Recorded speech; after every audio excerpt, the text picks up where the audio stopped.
¿Han sido convincentes las explicaciones del expresidente Griñán en su declaración por el caso de los ERE andaluces? ¿Va a apoyar Mariano Rajoy a Cristina Cifuentes o la va a dejar caer ante la presión de Ciudadanos?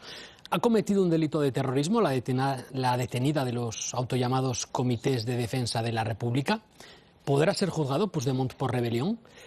Buenas noches. Empieza el debate. Decía Philip Graham, editor del Washington Post, que el periodismo es el primer borrador de la historia. Y ese primer borrador, añadimos nosotros, cambia de protagonistas, como ven, a la velocidad del tuit. Aquí en España contamos con uno que ha desaparecido del país, pero no de las portadas, dentro de su larga escapada geográfica y judicial.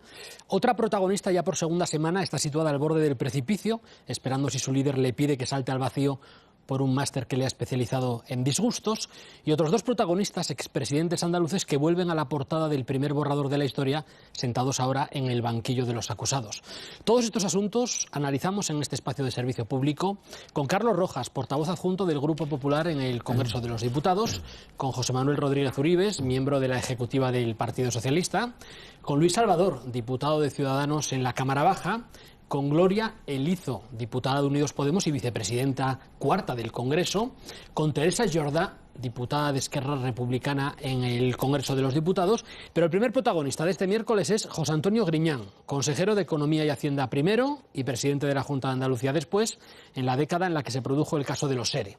Las cifras abruman: más de 130 millones de euros defraudados, 4 meses de sesiones en la Audiencia de Sevilla, 170 imputados, entre ellos 22 exaltos cargos y 2 expresidentes de la Junta de Andalucía, Manuel Chaves y José Antonio Griñán, al que hoy hemos escuchado en el banquillo, acusado de malversación y prevaricación. Griñán dice que no conoció el programa de ayudas de los ERE hasta que no estalló el escándalo.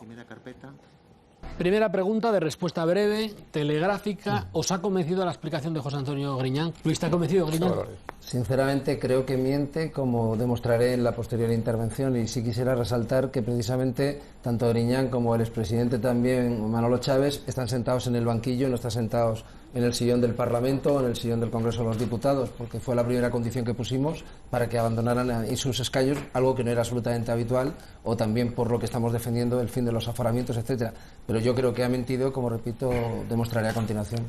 Vamos a dedicar el primer bloque del programa a Griñán, el segundo se lo dedicaremos a Cifuentes, el tercero se lo dedicaremos a las diversas novedades de Cataluña. La declaración de hoy del expresidente Griñán y la del expresidente Chaves de próximo lunes nos llevan al momento cumbre de un juicio en el que también están acusados, como decimos, otros 20 exaltos cargos. Se juzga una presunta trama de corrupción que duró una década y que consistía en conceder de manera irregular ayudas públicas a empresas en crisis.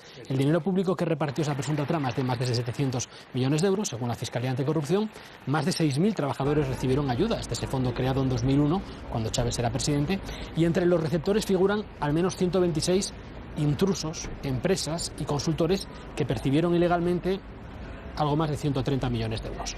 O bien con ayudas directas a empresas, o bien con comisiones a bufetes de abogados, a consultoras, a sindicatos, o bien con prejubilaciones pagadas a personas que nunca habían trabajado para las empresas que recibieron esas ayudas.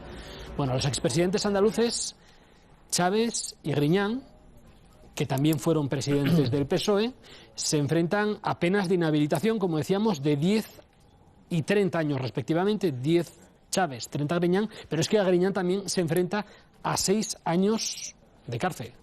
Ciudadanos se presenta aquí hablando de que ellos consiguen echar a las figuras, a Griñán y a Cifuentes, son piezas, las piezas que hay que cobrarse es la sistemática corrupción que invade el Partido Popular y que invade el Partido Socialista.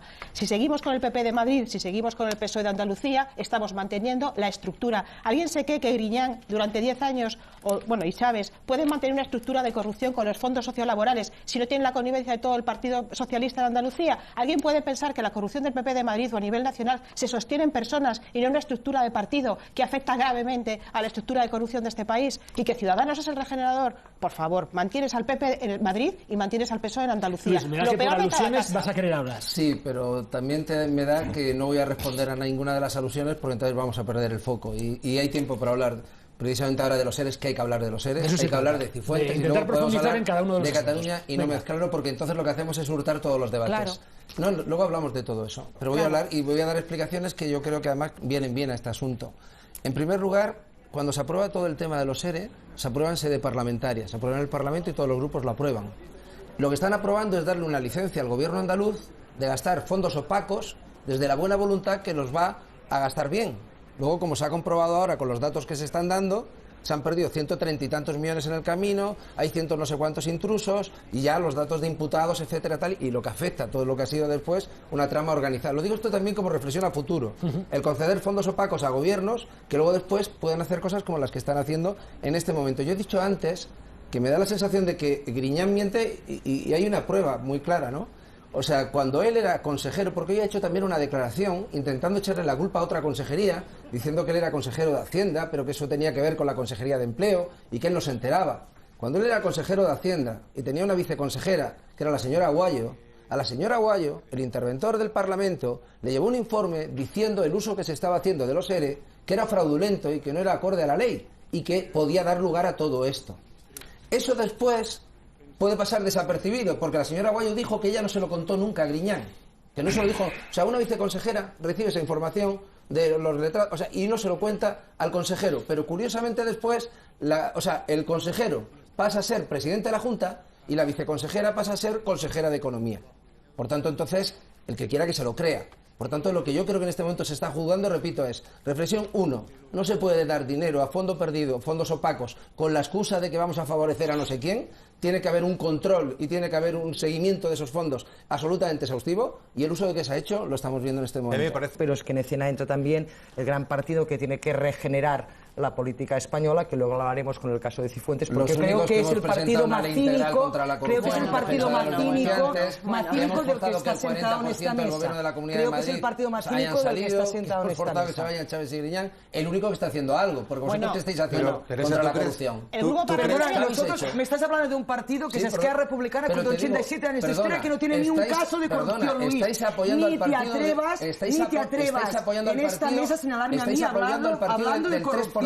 Perdona, ¿qué 3%? Perdona, estáis apoyando al partido del 3% en Cataluña. En el Congreso español por Esquerra Republicana de Cataluña. Si quieres hablar del 3%, habla con alguien o algún representante del partido que representa el supuesto 3%. Que le echas a Ciudadanos la responsabilidad del PP y el PSOE, que no la tenemos. Oye, perdona, yo te he hablado que vosotros que vais con el mantra de la regeneración, de regeneración política, nada, y luego lo hablaremos y lo probaremos. Yo creo que Gloria ya te ha dado la chispa hace un rato respecto al tema de Cifuentes. Mi constatación es que el régimen del 78 y el bipartidismo que viene ya del siglo XIX en el Estado español, de los dos grandes partidos, ha muerto. Y básicamente asesinado por ellos mismos por un tema de corrupción.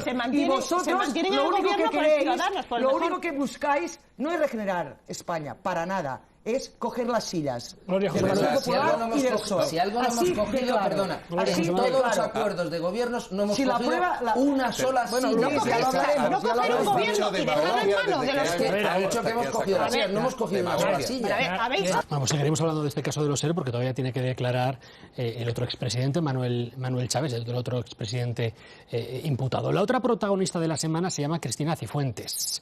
¿Se va a mantener como presidenta hasta el final de la legislatura? Cada hora que pasa parece más difícil. El Partido Popular Nacional ha tomado el timón de las negociaciones después de que el partido en Madrid no lograse un acuerdo con los socios de investidura de Cifuentes, con Ciudadanos, sobre una comisión de investigación sobre el famoso máster.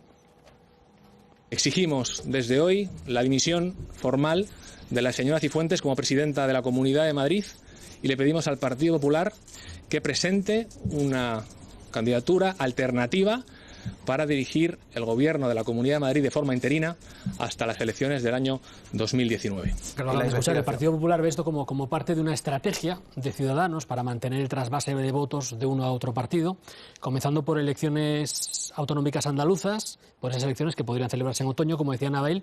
En la Convención Popular que se ha celebrado en Sevilla, el presidente del Gobierno atacaba así a sus socios de investidura.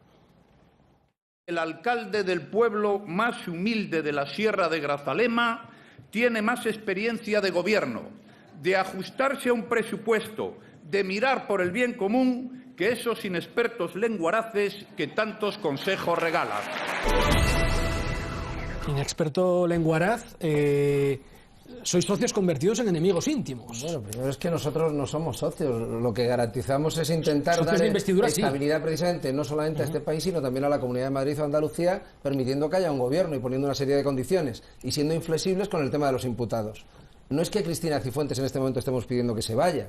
Es que de los que la acompañan en la bancada del Partido Popular, el 40% es nuevo, porque han tenido que dimitir otros también porque estaban imputados. Los casos de corrupción también en la Comunidad de Madrid son muchísimos. ¿Eso tiene la culpa Ciudadanos de algo de esto de lo que estamos hablando?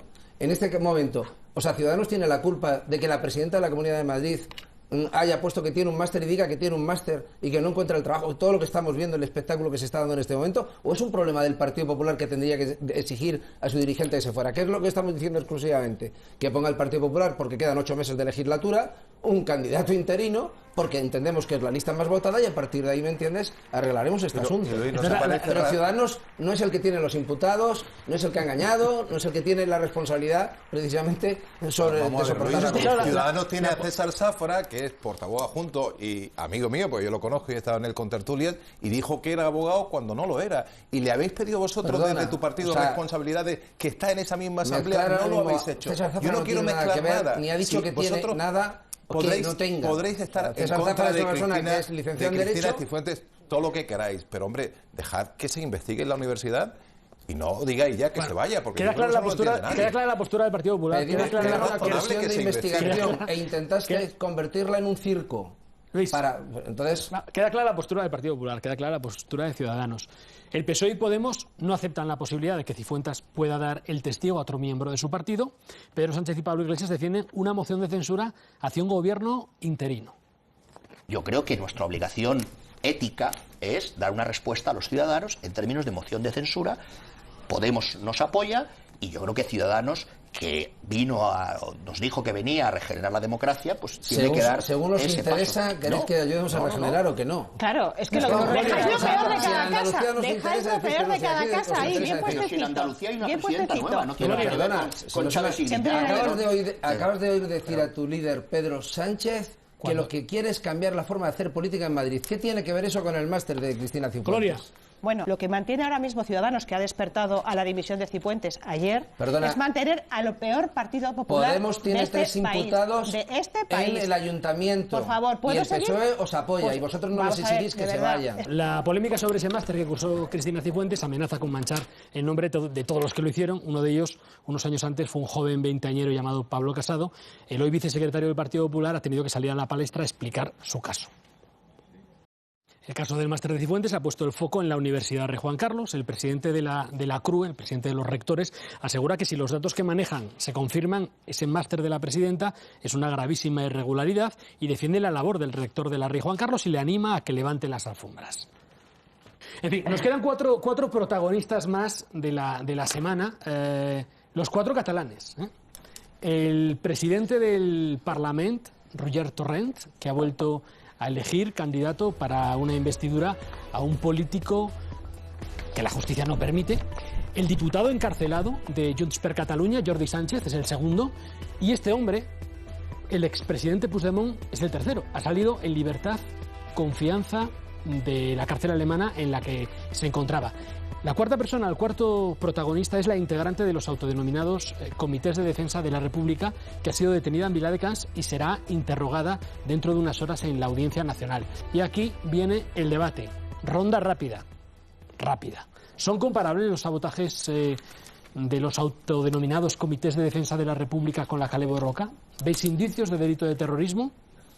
¿O el fiscal se ha pasado de frenada, ¿no?, por decirlo de manera coloquial? Ronda rápida, Luis, ronda rápida. La CDR, que además se autodenomina Comité de Autodefensa. No, autodefensa no. Bueno, son comités de autodefensa. No, de autodefensa no, de defensa. De defensa. Todavía estamos en el sujeto de la oración. Comités de defensa, que alguien les está atacando. Cuando lo que se están produciendo precisamente son ataques, señalamientos. Luego te lo explico, Luis, luego te lo explico. Te explico el origen de los CDR. Partidos políticos, violencia callejera, cortes de carreteras. Eso es lo que se está produciendo. Entonces, si hay cortes de carretera, violencia callejera y se hacen ataques y señalamientos a policías, guardias civiles y jueces, pues tú me cuentas. Seguimos con la onda, con la rueda. La normalidad democrática. Bueno, pues mientras Puigdemont, como decíamos, ha salido en libertad, confianza de la cárcel alemana en la que se encontraba después de que un tribunal regional no aceptase una extradición por rebelión, por ser inadmisible de acuerdo con el Código Penal alemán. Falta que se pronuncie sobre el delito de malversación, que también incluía la euroorden. A la espera de próximos movimientos, el expresidente de la Generalitat se ha mudado a Berlín. Bueno, la decisión del Tribunal Regional Alemán de no aceptar la extradición de Puigdemont por rebelión ha sido utilizada hoy en el Congreso por Unidos Podemos y por el PDeCAT para arremeter contra el Gobierno. Saben que ustedes también pueden aportar su opinión a lo que se está debatiendo en el debate de la 1, como siempre en las redes sociales, almohadilla el DBT. La Fiscalía alemana, que estaba a favor de la extradición, ha confirmado que fiscales de esa región y fiscales españoles preparan una reunión en La Haya para abordar esa petición de extradición por rebelión. ¿Cómo valoráis vosotros la decisión de ese tribunal regional alemán, Luis? El decir si hay una rebelión, en primer lugar, corresponde a la justicia. Punto 1. Punto 2. Nosotros aceptamos lo que diga la justicia. Punto 3. O sea, no se puede decir que la interpretación que hacen los alemanes de si hay o no hay rebelión es una defensa de la democracia, y si aquí decimos que hay rebelión, pues resulta que entonces esto ya no es democracia. No lo dice solo Alemania, la sentencia, Luis, no lo dice solo Alemania. Vale, Bélgica, Reino Unido, bueno, no, lo digo porque claro. Perdona, la sentencia dice algo más. Turquía, en primer lugar dice que en España no se persigue a personas políticas por sus ideas. Punto 1. 2. Dice que hay violencia, que Podemos hoy la ha negado en el Congreso. Lo que dice que no es en el grado suficiente para poner en peligro el orden constitucional. Pero es que todos sabemos que el nivel debería ser muy grande para poner en peligro el orden constitucional. Pero reconoce que hay violencia. Y es más, le achaca la violencia a Puigdemont por haber convocado, entre otras cosas, al referéndum ilegal. Estamos hablando de un expresidente que está huido, que está montando un circo mediático, que ha sido detenido en Alemania y que simplemente estamos hablando de que se ha pedido la extradición a España, que es donde él tenía que haber venido, si no hubiera ido cobardemente a montar ese circo que está montando. Y decís que se tienen que solucionar los temas políticamente, por supuesto que sí. Por lo pronto, proponiendo para presidente a personas que no tengan ningún tipo de problema con la justicia y que no tengan ninguna posibilidad de ser inhabilitados en pocos meses. Dejasteis presentar en unas listas, si se presentan personas que tienen problemas judiciales y que en breve pueden ser incluso inhabilitados, lo que da la sensación es que se intenta alargar el victimismo y el conflicto en Cataluña en vez de solucionarlo. Sí, un elemento más que hay que añadir al debate. Carlos, Teresa, a ver, hay un elemento más que hay que añadir al debate, sobre el que además no os vais a pronunciar ya, pero para eso tenemos a nuestros juristas, y es que el juez Llarena no descarta recurrir al Tribunal de Justicia de la Unión Europea para poner en marcha esta euroorden. Lo he dicho yo eso. Lo ha dicho José Manuel. Vamos a explicarlo un poquito más ampliamente, porque considera que la euroorden es un mecanismo puramente formal y que el tribunal de otro país no debe entrar a comparar los códigos penales de los dos países. Se nos da el tiempo, nos tenemos que marchar en segundos. Luis, es que no puedo dejarte intervenir porque si no tengo que dejar intervenir al resto y no tenemos tiempo, tenemos que cerrar tenemos que ir bajando las persianas. Vamos a ver, eso sí, cómo habéis aprovechado vuestro tiempo. A José Manuel le ha quedado 1 minuto 07, a Carlos 11 segundos. Te las has arreglado para desarrollar todo tu discurso sin contratiempos. Luis, te queda 1 minuto, te los dejas para el próximo día. A Gloria le quedan 37 segundos y a Teresa 24, que también ha apurado bastante. Con esta pregunta retórica nos despedimos. Gracias a todos. Hasta aquí este espacio de reflexión que intenta entender la realidad con algo más que un par de titulares. Hoy hemos escuchado la voz de 10 de las personas que más saben sobre los asuntos de actualidad política que hemos abordado. Queda, como siempre, la voz más importante, la suya. Gracias por su atención y buenas noches.